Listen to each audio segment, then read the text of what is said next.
attended that meeting yesterday along with another colleague from the Alliance for Change.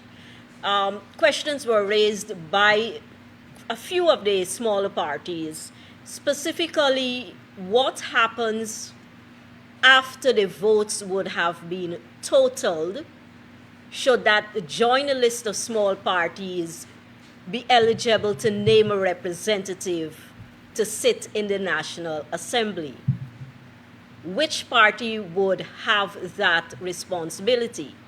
Because, as you may be aware, each party contesting the elections would have its own representative of its list.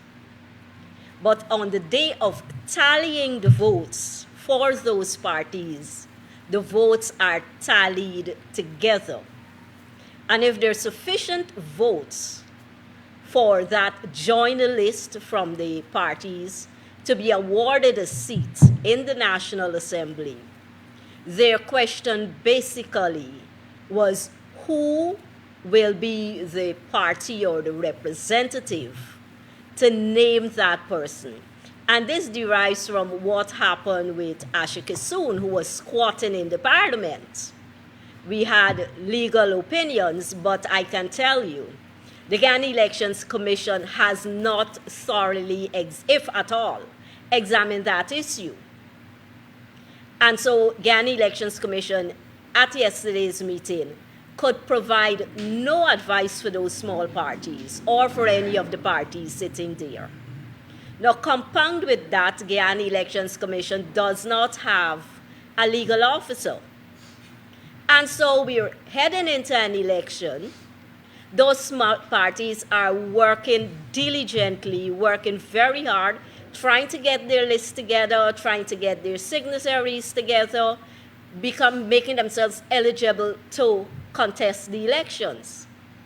But then what happens? GECOM is not in a position to offer them guidance on what happens with the joiner list. And so that's another failure of GECOM after GECOM would have said that they're ready for the elections. Yesterday, information session clearly demonstrated that GECOM is not ready for the 2025 polls. And that, Mr. Vera, does not lend confidence to the electorate. Persons who may be thinking of putting their vote, putting their X to one of those smaller parties, will now have to consider the value of their vote. How will it be counted? And that is not a very healthy situation. What? 2 months or so, July, August, yes, just over 2 months away from E-Day.